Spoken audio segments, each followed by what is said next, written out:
Un homme marqué par la douleur rencontre une femme perdue dans la forêt et l'emmène. Au cœur des montagnes, Jacques ne recherche que le silence et la paix. Mais une voix inattendue résonne dans la forêt, changeant tout. Ce qu'il découvre n'est pas seulement une inconnue, c'est une femme qui porte des secrets capables de transformer sa vie à jamais.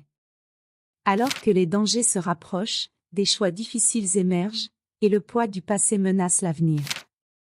Mais est-il possible de recommencer quand tout semble perdu? Chaque matin, Jacques explorait les sentiers paisibles qui traversaient l'épaisse forêt des montagnes du Colorado. Pour lui, cet endroit était bien plus qu'un refuge, c'était un moyen d'échapper à la douleur qu'il portait depuis la mort de sa femme, Suzanne, 3 ans plus tôt. Le doux bruit du vent dans les feuilles et le chant des oiseaux lui apportaient un réconfort. Dans la solitude de la forêt, il pouvait respirer sans que le poids du deuil ne l'écrase. Ce matin-là, alors que le ciel se teintait d'orange et d'or avec les premiers rayons du soleil, quelque chose d'inhabituel troubla l'harmonie habituelle. Une voix faible parvint à ses oreilles, se mêlant au son de la nature. Jacques s'arrêta brusquement, fronçant les sourcils. « Est-ce mon imagination ?» se demanda-t-il. Il attendit quelques secondes, puis l'entendit à nouveau, un appel à l'aide, étouffé mais désespéré. Le cœur battant plus vite, Jacques se fraya un chemin à travers les branches basses et le feuillage dense en suivant le son. Chaque pas semblait le conduire vers un mystère plus grand. Il se demandait ce qu'il allait trouver, un animal blessé? Un voyageur égaré? Ou peut-être rien d'autre que son esprit lui jouant des tours? Mais lorsqu'il atteignit finalement l'origine de la voix, la réalité était plus troublante qu'il ne l'avait imaginé. Appuyée contre un tronc d'arbre tombé, une femme. Ses vêtements étaient en lambeaux, son visage sali, et ses yeux marqués par l'épuisement. Elle semblait fragile, comme sur le point de s'effondrer. Quand son regard croisa celui de Jacques, il semblait supplier silencieusement de l'aide. « Madame, ça va ?» Il s'agenouilla près d'elle, essayant de l'évaluer. La femme secoua légèrement la tête, incapable de parler. Jacques ouvrit son sac à dos à la hâte et en sortit une bouteille d'eau. « Buvez. » Lentement, dit-il en l'aidant à tenir la bouteille. Elle prit de petites gorgées, tremblant à chaque mouvement. « S'il vous plaît, ne me laissez pas ici, » murmura-t-elle, sa voix presque inaudible. « Je ne vous laisserai pas. »« Vous êtes en sécurité maintenant » assura Jacques, retirant sa veste et la posant délicatement sur ses épaules. Il savait qu'il devait agir vite, la femme était trop faible pour marcher seule. Avec précaution, il l'aida à se lever, passant son bras autour de ses épaules pour la soutenir. « Allons-y doucement. »« Ma cabane n'est pas loin, » dit-il d'un ton calme, bien que son esprit soit rempli de questions. Qui était-elle? Que s'était-il passé? Mais il savait que les réponses devraient attendre. Silencieuse pendant un long moment, fixant le sol comme si elle cherchait la force de parler. Lorsqu'elle commença enfin, sa voix était douce mais chargée de douleur. « J'avais une vie tranquille, vous savez? Un travail simple, une maison modeste, jusqu'à ce que je le rencontre. »« Lui ?» demanda Jacques, intrigué et inquiet. « Mon ex-petite amie, » répondit Émilie, son expression se durcissant. Au début, il semblait parfait. Gentil, charmant, tout ce que je pensais vouloir. Mais avec le temps, il a montré son vrai visage. Contrôlant. Viol. Sa voix se brisa, et elle inspira profondément avant de continuer. J'ai essayé de le quitter. Je pensais que si je rompais, je serais libre. Mais il n'a pas accepté. Les yeux d'Émilie étaient fixés sur un point lointain, revivant ses souvenirs. Il a commencé à me menacer. Il disait que si je partais, je le paierais cher. Et il a tenu sa promesse. Il a envoyé 2 hommes me chercher. Ils m'ont enlevé. Jacques serra les poings, tentant de maîtriser la colère qui montait en lui. Et vous avez réussi à vous échapper? De justesse, répondit Émilie, sa voix tremblante. Ils m'ont gardée prisonnière pendant des jours. Ils disaient que c'était pour me donner une leçon. Mais une nuit, lorsqu'ils ont baissé leur garde, j'ai réussi à fuir. J'ai couru à travers la forêt sans m'arrêter. Je n'avais ni nourriture, ni eau. Je voulais juste m'éloigner. C'est horrible, dit Jacques, sa voix pleine d'empathie. Mais vous ne pouvez pas affronter cela seul. Nous devons aller voir la police. Émilie secoua vivement la tête, la peur évidente dans ses yeux. Je ne peux pas. Il a des contacts. Si jamais ils découvrent que je suis vivante, ils me retrouveront. Jacques resta silencieux, réfléchissant aux options. Émilie, dit-il enfin, vous pouvez rester ici aussi longtemps que nécessaire. Je vous protégerai. Les yeux d'Émilie s'emplirent de larmes. Merci, dit-elle, sa voix se brisant. Pour la première fois depuis longtemps, elle sentit qu'elle pouvait peut-être faire confiance à quelqu'un. Les jours qui suivirent furent un mélange de soulagement et d'incertitude. Émilie commença lentement à retrouver des forces. Jacques insistait pour qu'elle mange bien et se repose autant que possible. En échange, elle l'aidait dans de petites tâches autour de la cabane. Malgré les circonstances, une amitié naturelle commença à naître entre eux. Jacques lui parlait de ses promenades, de Suzanne et de la façon dont la solitude de la forêt l'avait réconfortée, puis responsabilisée. Émilie, bien que toujours réservée, commença elle aussi à partager des fragments de sa vie passée. « J'adorais les plantes, dit-elle un après-midi, en aidant Jacques à ranger des outils. J'ai toujours rêvé d'avoir une petite boutique de fleurs. Je pense que c'était ma façon de prendre soin de quelque chose, de donner vie. » C'est drôle, répondit Jacques avec un sourire. Suzanne adorait les fleurs aussi. Elle remplissait toujours la maison de pots de plantes que, honnêtement, je ne savais pas comment entretenir. Je crois que c'était elle qui apportait de la couleur à ma vie. Émilie sourit doucement. Peut-être qu'il vous faudrait un peu plus de couleur ici aussi. Jacques rit, mais avant qu'il ne puisse répondre, un coup fort à la porte les figea. Ils échangèrent un regard inquiet, et Jacques fit signe silencieusement à Émilie de rester calme et de s'éloigner de la porte. Il s'approcha lentement, une lame de poche dans la main, prête à l'emploi. Lorsqu'il ouvrit la porte, il trouva deux hommes. Tous deux avaient une allure dure et menaçante, avec des tatouages remontant leur cou. L'un d'eux sourit, mais ce sourire n'avait rien d'amical. « Nous cherchons une femme, » dit le plus grand, se penchant légèrement en avant.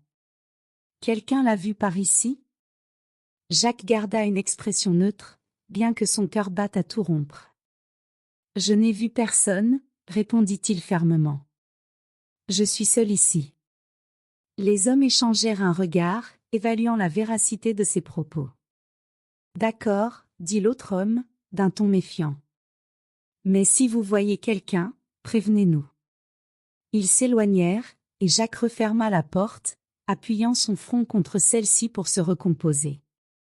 Son cœur battait si fort qu'il semblait vouloir sortir de sa poitrine. Il savait que ces hommes cherchaient Émilie et que ce n'était qu'une question de temps avant qu'ils ne découvrent quelque chose. Jacques retourna là où Émilie se trouvait, toujours immobile, le visage pâle. « Ils sont ici, » dit-il, sa voix basse mais remplie d'urgence. « Nous devons partir d'ici ce soir. » Émilie acquiesça, mais son expression terrifiée en disait long. « Ils savent ? Ils vont me trouver ? » « Je ne laisserai pas ça arriver, » répondit Jacques, posant ses mains sur ses épaules pour renforcer sa promesse. « Préparez vos affaires. Nous ne pouvons pas prendre de risques. » La voiture avançait sur une route sombre, éclairée seulement par les phares perçant la brume de l'aube. Le silence entre Jacques et Émilie était lourd, chacun plongé dans ses pensées.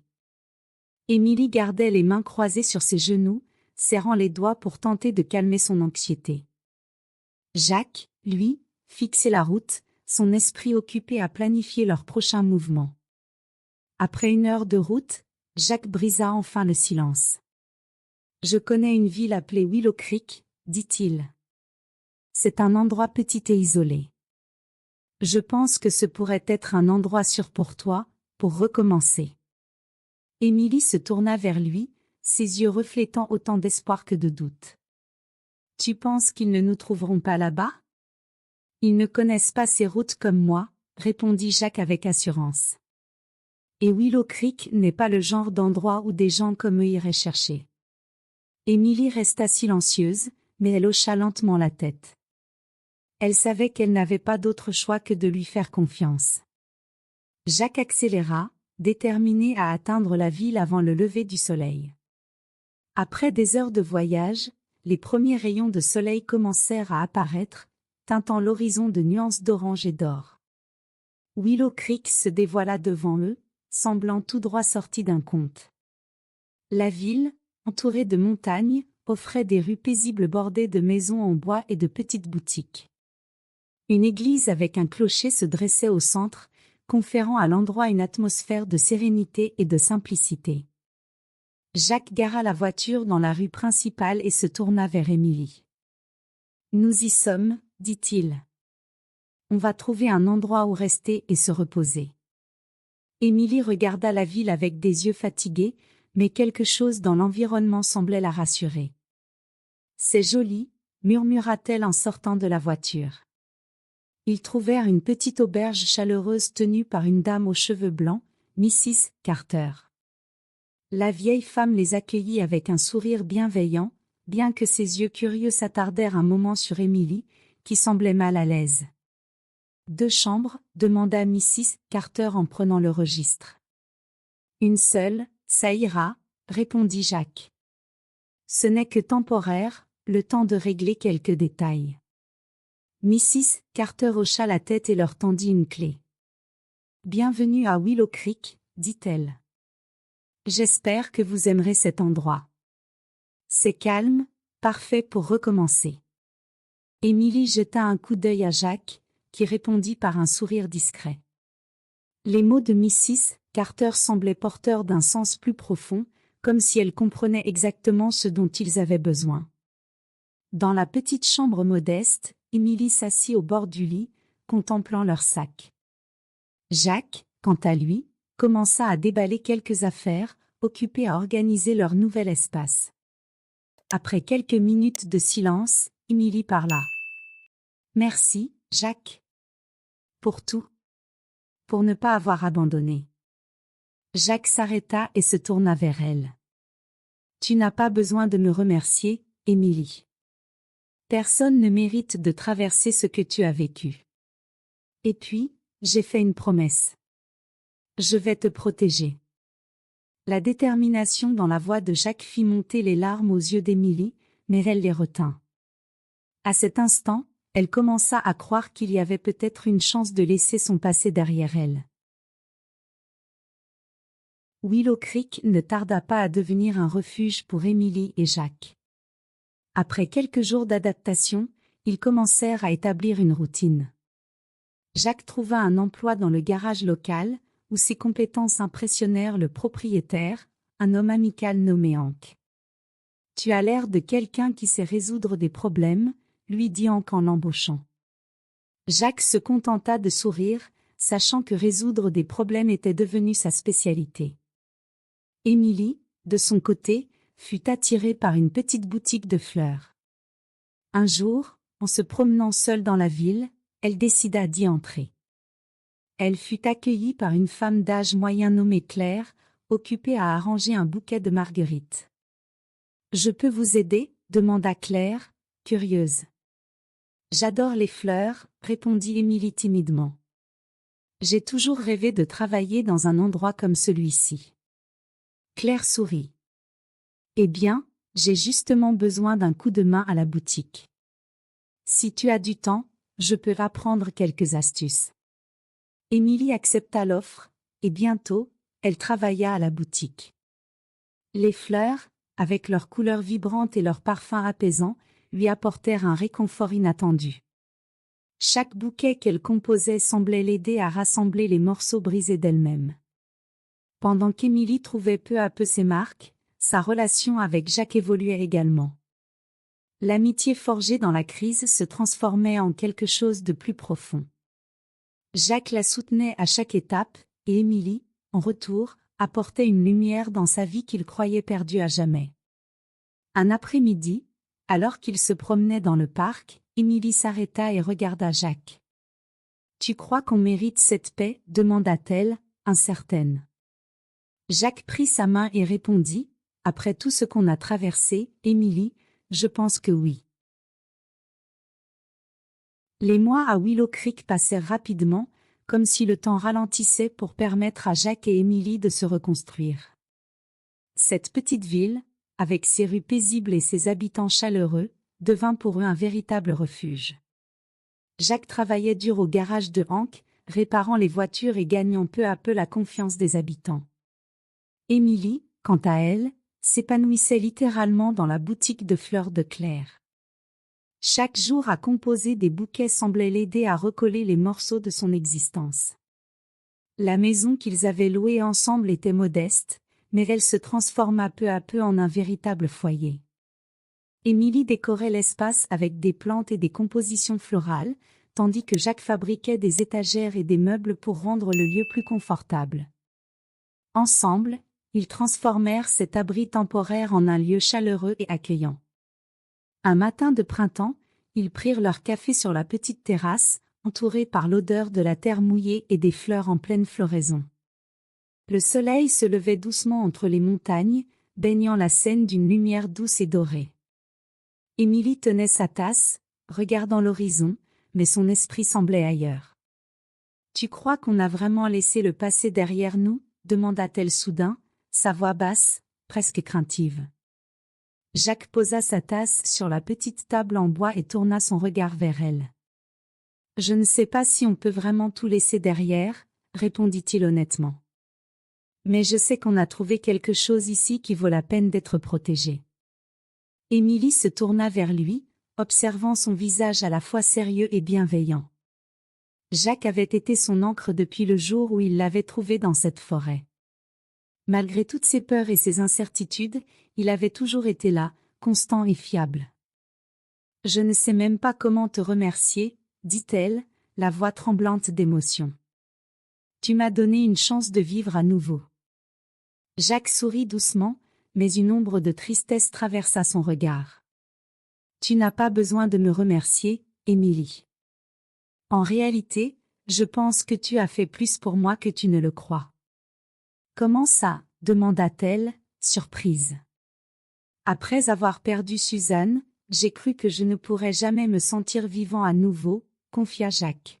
« Mais, d'une certaine manière, prendre soin de toi m'a redonné un but. Je crois que Suzanne aurait été heureuse de savoir que je n'ai pas abandonné. » Émilie tendit la main pour saisir celle de Jacques. « Alors peut-être qu'on s'est sauvés l'un l'autre. » Jacques acquiesça avec un léger sourire, mais le moment fut interrompu par un coup frappé à la porte. Pendant un instant, la tension revint, leurs esprits rappelés au jour où ils fuyaient. Jacques se leva lentement et ouvrit la porte. Il découvrit Mrs. Carter, la propriétaire de l'auberge où ils avaient séjourné à leur arrivée. « Bonjour, Jacques. Désolée de vous déranger si tôt, » dit-elle avec un sourire chaleureux. « Je voulais simplement vous inviter à la fête annuelle de la ville demain. C'est un événement important, et je pense que vous apprécieriez. » Jacques sourit et la remercia pour l'invitation. Lorsqu'il revint sur la terrasse pour en parler à Émilie, elle rit doucement. « On dirait qu'on commence vraiment à faire partie de la communauté, après tout. » Le lendemain, la fête battait son plein. Des stands colorés bordaient la place centrale, proposant des fruits frais, des pâtisseries maison et de l'artisanat local. Émilie flânait entre les étals, admirant les créations des artisans, tandis que Jacques discutait avec Hank et d'autres habitants qu'il avait rencontrés au garage. Jacques appela Émilie depuis un stand un peu plus loin. Quand il s'approcha, elle tenait un petit pot de céramique contenant une jeune plante. « Je veux ramener ça à la maison. C'est comme un symbole d'un nouveau départ. » Jacques sourit et paya pour le pot. Un beau symbole, dit-il en la raccompagnant à travers la place. Dans les jours qui suivirent, leur routine paisible continua, mais quelque chose changea. Émilie commença à parler davantage de ses rêves, évoquant même l'idée d'ouvrir sa propre boutique de fleurs dans la ville. Jacques, de son côté, réfléchissait à acheter un petit terrain pour construire quelque chose de plus permanent, une maison qui serait vraiment à eux. Un soir, alors qu'ils dînaient sur la terrasse, Émilie leva les yeux vers Jacques avec un sourire timide. « Je n'aurais jamais imaginé pouvoir me sentir comme ça à nouveau, dit-elle. En sécurité. Heureuse. Tu mérites ça, Émilie, répondit Jacques. Et tu mérites bien plus encore. Elle tendit la main pour saisir la sienne. Je crois que toi aussi, tu le mérites.